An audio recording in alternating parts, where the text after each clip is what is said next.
Hello friend, मैं विपिन प्रसाद आपका अपना यूट्यूब चैनल ऐसे में स्वागत करता हूँ। फ्रेंड, आज का मेरा टॉपिक है चाल, समय और दूरी। फ्रेंड, इस टॉपिक को स्टार्ट करने से पहले अगर आप इस चैनल पर नए हैं, चैनल को सब्सक्राइब कीजिए, साथ साथ बेल आइकन को अवश्य दबाइए ताकि नई नई वीडियो की जानकारी मैं समय समय पर दे सकूँ। तो फ्रेंड, चाल, समय, दूरी, आज का फर्स्ट क्वेश्चन देखिए।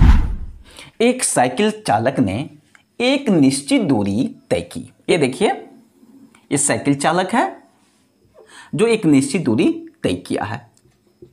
साइकिल चालक, राइट। और फ्रेंड, एक चीज मानते हैं ना, जब साइकिल चालक एक निश्चित दूरी तय किया तो यहां से यहां तक आने में कुछ तो समय लगा होगा भाई ना। तो मान लेते हैं यहां से यहां तक आने में उसको समय कितना लगा, टी लगा। क्लियर।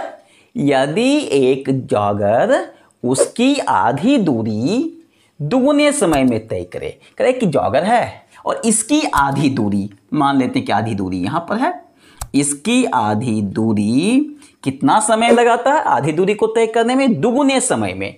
यानी यह चूंकि साइकिल चालक समय लगाता है टी, तो जॉगर आधी दूरी को तय करने में कितना समय लगाएगा, 2 गुना, यानी 2t।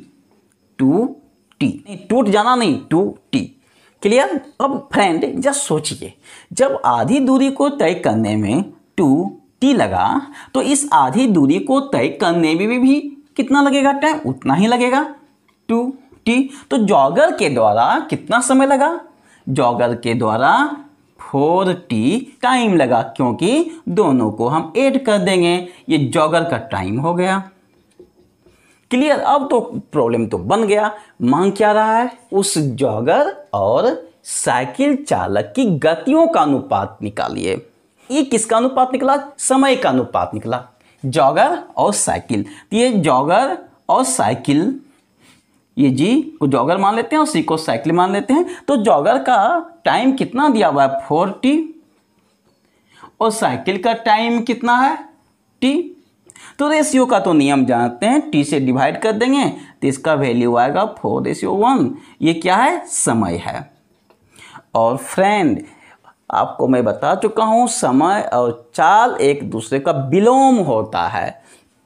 तो फ्रेंड, जब इसका समय का रेशियो 4:1 हो गया तो चाल का रेशियो क्या होगा, मैं बता चुका हूं, 1:4। ये चाल हो गया। तो इसका चाल क्या होगा, चाल का अनुपात 1:4, यानी आंसर ए है ना। मजेदार यह प्रॉब्लम।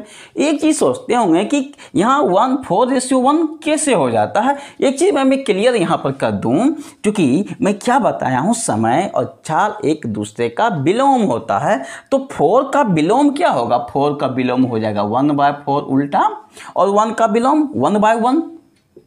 4 के नीचे क्या है, 1, तो उलट जाएगा, तो 1/4 विलोम हो गया। अब आप क्या काम करेंगे, 4 और 1 का एलसीएम ले लीजिए। तो 4 और 1 का एलसीएम क्या होगा, 4, और 4 से दोनों को मल्टीप्लाई करा दीजिए। क्लियर। देखिए वैल्यू कितना आता है, 4 कैंसिल, तो 1:4, तो 1:4। समझ गए ना। तो जब 2 रेशियो की बात हो, केवल 2, मैं 3 की बात नहीं कर, A:B:C की बात नहीं कर रहा हूं। जब A:B हो तो उसका विलोम क्या हो जाएगा, B:A हो जाएगा, यानी 1:4। लेकिन A:B:C में ऐसा नहीं होगा, ऐसा आप नहीं लिख सकते हैं। A:B:C का विलोम अनुपात C:B:A एक गलत तरीका है, राइट ना। अब मैं ले चलता हूं सेकेंड एग्जाम्पल की ओर। देखिए क्वेश्चन नंबर 2, 3 कारों की चाल 3:4:5 के अनुपात में है, तो उसके द्वारा एक ही दूरी को तय करने के लिए लिए गए समय का अनुपात क्या हुआ। एक दूरी सबके लिए बराबर है और इसमें चाल का अनुपात दिया हुआ है, तो समय का अनुपात निकालना। फ्रेंड मैं बता चुका हूं ना कि समय और चाल एक दूसरे का विलोम होता है। क्लियर। तो यहां पर चाल जब दिया हुआ है तो समय क्या होगा, 1/3 विलोम उल्टा, इसका क्या होगा 1/4, इसका क्या होगा 1/5। क्लियर। अब 3, 4, 5 का हम क्या निकालेंगे, एलसीएम निकालेंगे, और 3, 4, 5 का एलसीएम कितना होता है, 60। तो हमें क्या करना है, इसके प्रत्येक नंबर को 60 से मल्टीप्लाई कर देना है।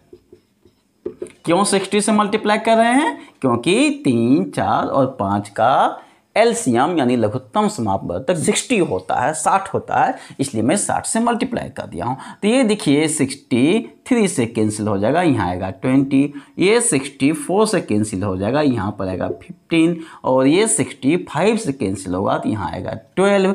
तो आंसर क्या हो जाएगा 20:15:12 यानी ऑप्शन सी। क्लियर।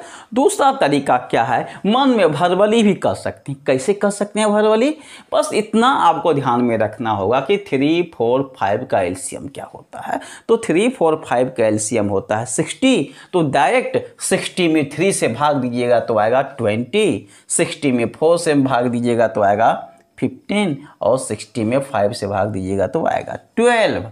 देख रहे हैं ना, तो वर्बली कर लीजिएगा। इसी प्रकार मैं फर्स्ट क्वेश्चन में बताया था कि 4:5 अगर चाल है तो समय का अनुपात क्या हो जाएगा, मैं डायरेक्ट बताया था जब ये दो टर्म हो तो 5:4। और ऐसे भी 4 और 5 का एलसीएम कितना होता है 20 होता है, तो 20 में 4 से भाग दीजिएगा तो 5 आएगा, और 20 में 5 से भाग दीजिएगा तो 4 आएगा। ये हो जाएगा समय। तो देखिए तो चालों समय एक दूसरे का विलोम है कि नहीं है, तो राइट। अब मैं ले चलता हूँ लास्ट क्वेश्चन की ओर। क्वेश्चन नंबर 3 देखिए, एक कार 2 घंटे में 80 किलोमीटर की यात्रा करती है और एक ट्रेन 3 घंटे में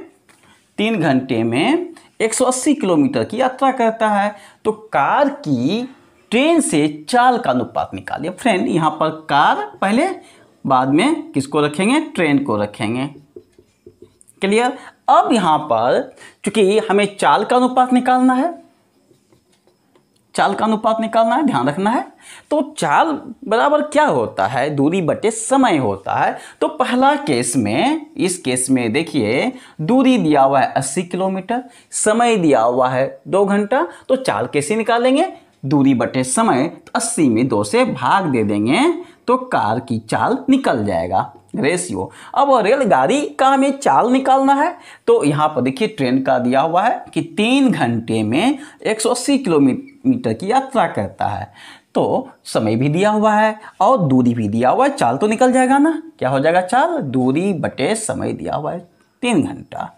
अब आप देखिए 80 में जब 2 से डिवाइड कीजिएगा तो 40 आएगा, और 180 में जब 3 से डिवाइड कीजिएगा तो 60 आएगा।